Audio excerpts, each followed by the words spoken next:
കിരൺ, ഇതിനിടയിൽ ഇന്ത്യക്കാരുടെ സുരക്ഷ സംബന്ധിച്ച് വലിയ ആശങ്കയുണ്ടായിരുന്നു. ഇപ്പോൾ ഇസ്രയേലിൽ നിന്നും ഇറാനിൽ നിന്നുള്ള ഇന്ത്യൻ വിദ്യാർത്ഥികളെ കുറേയൊക്കെ ഒഴിപ്പിച്ചു എന്നാണ് അറിയുന്നത്. ഇസ്രയേലിൽ നിന്നും ഒഴിഞ്ഞു മാറാൻ ഇപ്പോൾ ആവശ്യപ്പെടുന്നുണ്ട്. പൂർണ്ണമായും ഇവരുടെ സുരക്ഷ ഉറപ്പുവരുത്താൻ അവിടുത്തെ ഇന്ത്യൻ എംബസിക്ക് കഴിഞ്ഞിട്ടുണ്ടോ? നമ്മൾ ഈ കാണുന്ന ദൃശ്യങ്ങളിൽ കാണുന്നത് ഈ കശ്മീരിൽ നിന്നുള്ള ഇന്ത്യൻ വിദ്യാർത്ഥികളാണോ? അതെ, ഇസ്രായേലിൽ നിന്നുള്ള ഇന്ത്യൻ വിദ്യാർത്ഥികളെ സുരക്ഷിതമായി മാറ്റാൻ വേണ്ടിയുള്ള ശ്രമമാണ് പ്രധാനമായും നടന്നുകൊണ്ടിരിക്കുന്നത്. അവിടേക്കും ആക്രമണം ഉണ്ടാകും. അതാണ് യുദ്ധസമാനമായ ഒരു സാഹചര്യത്തിലേക്ക് തന്നെയാണ് നീങ്ങുന്നത്. ചിലപ്പോൾ അത് ഒരു തുറന്ന യുദ്ധത്തിലേക്ക് തന്നെ വരാനുള്ള ഏത് സമയത്തും മാറാനുള്ള സാഹചര്യമുണ്ട്. അതുകൊണ്ട് തന്നെയാണ് ഇന്ത്യൻ വിദ്യാർത്ഥികളുടെയും ഇന്ത്യക്കാരുടെയും ഒക്കെ സുരക്ഷ മുൻകരുതലെടുത്ത ആ വിദ്യാർത്ഥികളെ അടക്കം അവിടെ നിന്ന് സുരക്ഷിത കേന്ദ്രങ്ങളിലേക്ക് മാറ്റാനുള്ള നീക്കമാണ് നടക്കുന്നത്. മറ്റ് വ്യോമാതിർത്തി അടച്ചിരിക്കുകയാണ്. മറ്റ് രാജ്യങ്ങൾ വഴി ജോർദാൻ വഴിയൊക്കെ അതിർത്തി വഴി കരമാർഗം അടുത്ത സുരക്ഷിതമായ രാജ്യങ്ങളിലേക്ക് മാറ്റുക എന്നുള്ള ഒരു നീക്കമാണ് പ്രധാനമായും നടക്കുന്നത്.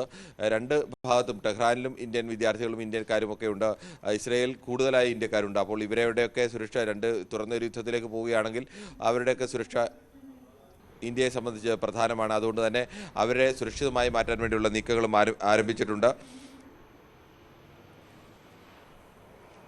കിരൺ ബാബുവാണ് വിവരങ്ങൾ നൽകിക്കൊണ്ടിരിക്കുന്നത്. ന്യൂസ് ഡെസ്കിൽ നിന്ന്. ഇറാനിൽ നിന്ന് ഇപ്പോൾ കൂട്ടപലായനമാണ് നടക്കുന്നത്.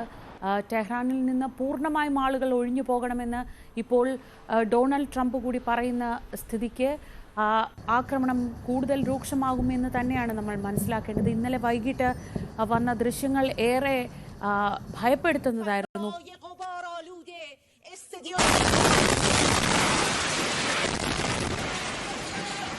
ഇറാനിലെ ദേശീയ ടെലിവിഷൻ, അത് സർക്കാരിൻ്റെ നിയന്ത്രണത്തിലുള്ളതാണ്.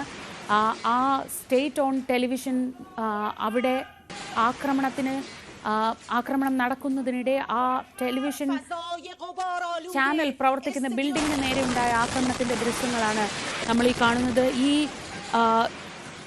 ഇതിനുശേഷം അല്പസമയത്തിന് ശേഷം തന്നെ ഇവർ ഈ ടെലികാസ്റ്റ് പുനരാരംഭിച്ചു. ആ സമയത്ത് അവർ പറഞ്ഞ വാചകങ്ങളാണ് ഏറ്റവും ശ്രദ്ധേയം. ഇത് ആ ബിൽഡിങ്ങിന് നേർക്കോ ചാനലിന് നേർക്കോ ഉള്ള ആക്രമണമല്ല, മറിച്ച് ഇത് അഭിപ്രായ സ്വാതന്ത്ര്യത്തിനും മാധ്യമ സ്വാതന്ത്ര്യത്തിനും നേരെയുള്ള ആക്രമണമാണ് എന്നതായിരുന്നു തിരിച്ചു വന്നപ്പോൾ അവരുടെ സഹർ ഇമാമിയുടെ പ്രതികരണം. ഇറാന്റെ ദേശീയ TV നെറ്റ്വർക്കായ the Islamic Republic of Iran news network, അതിന്റെ പേര് അങ്ങനെയാണ്, IRIN എന്നാണ് ആ ചാനൽ അറിയപ്പെടുന്നത്. അവർ അല്പസമയത്തേക്ക് ഓഫ് എയർ ആയി, പക്ഷേ അല്പസമയത്തിനകം സ്റ്റുഡിയോയിൽ തിരിച്ചെത്തി ബ്രോഡ്കാസ്റ്റിംഗ് തുടർന്നു.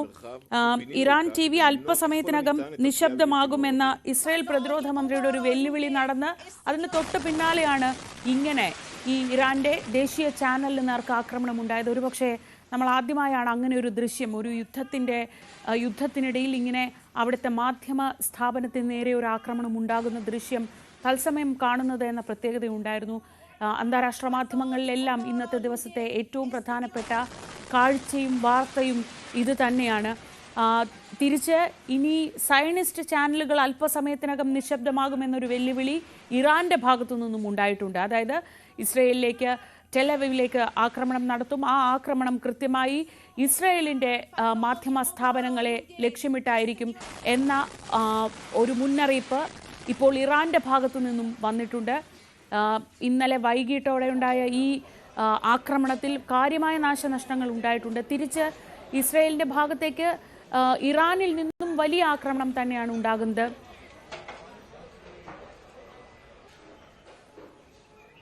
കിരൺ ബാബു തുടരുന്നുണ്ട്.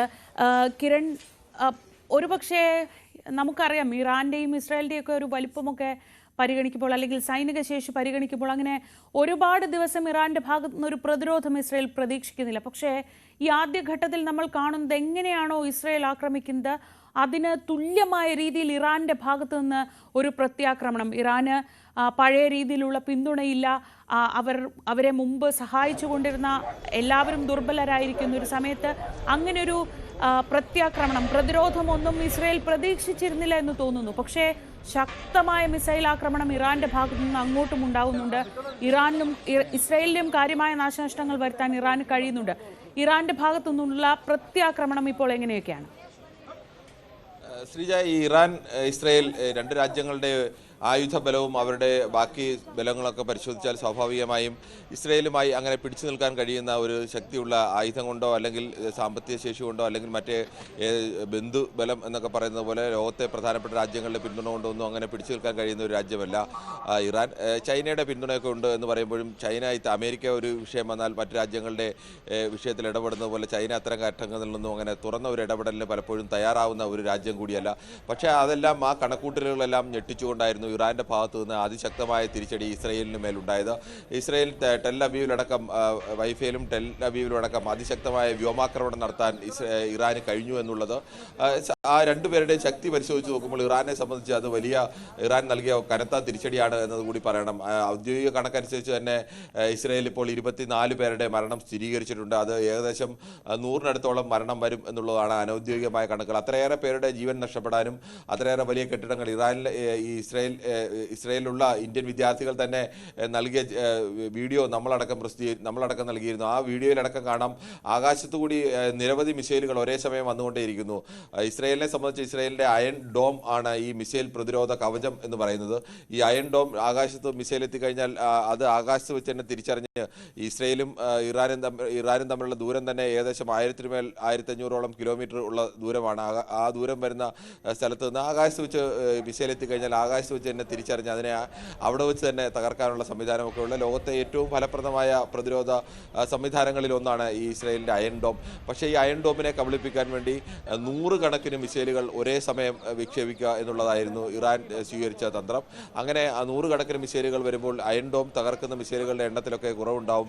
അതിൽ ചിലപ്പോൾ 10-15 മിസൈലുകളൊക്കെ താഴെ പതിക്കും എന്നുള്ളത് ഇറാന് കൃത്യമായിട്ട് അറിയാം. ആ തരത്തിലേക്കായിരുന്നു ഇറാൻ തുടക്കത്തിൽ ആക്രമണം നടത്തിയത്. പക്ഷേ അങ്ങനെ തുടർച്ചയായി മിസൈലുകൾ വിട്ടുകൊണ്ട് ഒരു ആക്രമണം നടത്തുക, എല്ലാ ആയുധങ്ങളും ഒരുമിച്ച് ഉപയോഗിച്ചുകൊണ്ട് ഒരു ആക്രമണം നടത്തുക എന്നുള്ളത് എത്ര കാലം തുടരാൻ കഴിയും എന്നുള്ള ചോദ്യമൊക്കെ സ്വാഭാവികമായിട്ടുമുണ്ട്. ഇസ്രായേലിനെ സംബന്ധിച്ച് ലോകത്തെ ഏറ്റവും വലിയ ആയുധ ശേഷിയുള്ള രാജ്യങ്ങളിലൊന്നാണ്. ലോകത്തെ ഏറ്റവും വലിയ ഇത്തരം ഇന്റലിജൻസ് നെറ്റ്വർക്കുള്ള രാജ്യങ്ങൾ, പരമ്പരാഗതമായി തന്നെ അങ്ങനെ നെറ്റ്വർക്കുള്ള രാജ്യമാണ്. അത്തരം സംവിധാനങ്ങളും അമേരിക്കയെ പോലെ വലിയൊരു രാജ്യത്തിൻ്റെ എല്ലാവിധ പിന്തുണയും ഉള്ള രാജ്യം കൂടിയാണ് ഇസ്രായേൽ എന്നതുകൂടി ഓർക്കണം. ഇറാനെ സംബന്ധിച്ച് അങ്ങനെയല്ല. ഇറാൻ ഇപ്പോൾ അറബ് രാജ്യങ്ങൾക്കിടയിൽ തന്നെ ആ തരത്തിലേക്കുള്ള ഒരു വലിയ പിന്തുണയെ ഇറാനില്ല. ഇറാനെ അങ്ങനെ സഹായിക്കാൻ വേണ്ടി പ്രധാനപ്പെട്ട രാജ്യങ്ങളൊന്നും അങ്ങനെ തുറന്ന ഒരു സഹായവുമായി രംഗത്ത് വരാനുള്ള രാജ്യങ്ങളുടെ എണ്ണം കുറവാണ്. പക്ഷേ അതൊക്കെ പറയുമ്പോഴും ഇറാന് ചരിത്രപരമായ ഒരു പ്രത്യേകതയുണ്ട്. ലോകത്തെ മഹാഭൂരിപക്ഷം രാജ്യങ്ങളും ഏതെങ്കിലും അധിനിവേശ ശക്തികൾക്ക് വഴങ്ങിക്കൊടുക്കുക അല്ലെങ്കിൽ അവരുടെ കീഴിൽ ഭരിക്കേണ്ടി വന്നിട്ടുണ്ടെങ്കിൽ ഇറാനെ സംബന്ധിച്ച് അങ്ങനെയല്ല. ഇറാനിലേക്ക് മറ്റാരുടെയെങ്കിലും ഭരണം മറ്റാരെയും നിയന്ത്രിക്കാൻ ഒരിക്കലും കഴിഞ്ഞിരുന്നില്ല. ഇറാന്റെ ഭരണാധികാരികൾ, ഇറാനിന്റെ ഭരണാധികാരികൾ തന്നെയാണ് എല്ലാ കാലവും ഇറാൻ ഭരിച്ചിരുന്നത്. അത്തരമൊരു വലിയൊരു ചരിത്രത്തിന്റെ പിൻബലം കൂടിയുള്ള രാജ്യമാണ് ഇറാൻ. അതുകൊണ്ട് തന്നെ അവർ ഏതു തരത്തിലും പ്രതിരോധിക്കാനുള്ള സാധ്യതയുണ്ട്. ഇറാന്റെ ഇപ്പോഴത്തെ ഒരു ശേഷി വെച്ച് മാത്രമായിരിക്കില്ല തിരിച്ചടി ഉണ്ടാകുന്നത്. അത് പലതരത്തിലുള്ള തിരിച്ചടി, അവസാന ഒരു യുദ്ധത്തിലേക്ക് പോവുകയാണെങ്കിൽ ഇറാനെ പോലൊരു രാജ്യം ഏതു തരത്തിലുള്ള തിരിച്ചടിയിലേക്കും നീങ്ങാനുള്ള സാധ്യതയും ഒക്കെ മുന്നിലുണ്ട്. അതുകൊണ്ട് തന്നെ എങ്ങനെയാണ് ഇനി യുദ്ധം മാറുന്നത് എന്നറിയാൻ കഴിയില്ല. പക്ഷേ അമേരിക്കയുടെ നിലപാട് ഈ വിഷയത്തിലൊക്കെ ഏറ്റവും നിർണായകമാണ്. അമേരിക്ക ഇപ്പോഴും സ്വതന്ത്രമായി ഞങ്ങളിതിൽ കക്ഷി ചേർന്നിട്ടില്ല എന്നൊക്കെ അവകാശപ്പെടുമ്പോഴും ഏതെങ്കിലും തരത്തിൽ യുദ്ധം അവസാനിപ്പിക്കാൻ വേണ്ടിയുള്ള ഒരു നീക്കത്തിലോ രണ്ടുപേരും യുദ്ധം അവസാനിപ്പിക്കണമെന്ന് പറയുന്നതിനപ്പുറത്തേക്ക് അത്തരമൊരു നീക്കത്തിന് അമേരിക്ക തയ്യാറാവുന്നില്ല എന്ന് മാത്രമല്ല, ഏതെങ്കിലും തരത്തിൽ അമേരിക്കൻ പൗരന്മാർക്ക് നേരെ ഒരു ആക്രമണം ഉണ്ടായാൽ ഇറാനു നേരെ തിരിച്ചടി ഉണ്ടാവും എന്ന മുന്നറിയിപ്പ് നൽകാനും ഇസ്രായേലിനൊപ്പമാണ് തങ്ങൾ എന്ന് ആവർത്തിച്ച് പറയാനും ഒക്കെ തയ്യാറാവുന്നുണ്ട്. അതുകൊണ്ട് എങ്ങനെയാണ് ഈ യുദ്ധം മാറുന്നത്, നാളെ ഒരു വലിയ യുദ്ധത്തിലേക്ക് ഇത് നീങ്ങാനുള്ള സാധ്യത ഇപ്പോഴും ലോകത്തെ പ്രധാനപ്പെട്ട ഈ രംഗത്തെ അന്താരാഷ്ട്ര വിദഗ്ധരൊക്കെ ചൂണ്ടിക്കാണിക്കുന്നുണ്ട്. ഇത് അവസാനിപ്പിക്കാൻ വേണ്ടിയുള്ള ശ്രമങ്ങൾ ഇതുവരെയും ഫലപ്രദമായിട്ടില്ല. ഒമാനും ഒക്കെ നേരത്തെ മധ്യസ്ഥ ശ്രമവുമായി മുന്നോട്ട് വന്നിരുന്നു. പക്ഷേ നിരന്തരം ടെഹ്റാനിലടക്കം നിരവധി സ്ഥലങ്ങളിൽ ഇറാനിൽ ആക്രമണം നടന്നുകൊണ്ടിരിക്കുമ്പോൾ എങ്ങനെയാണ് മധ്യസ്ഥ ശ്രമം നടക്കുന്നത് എന്നുള്ള ചോദ്യമാണ് ഇറാൻ ഉന്നയിക്കുന്നത്.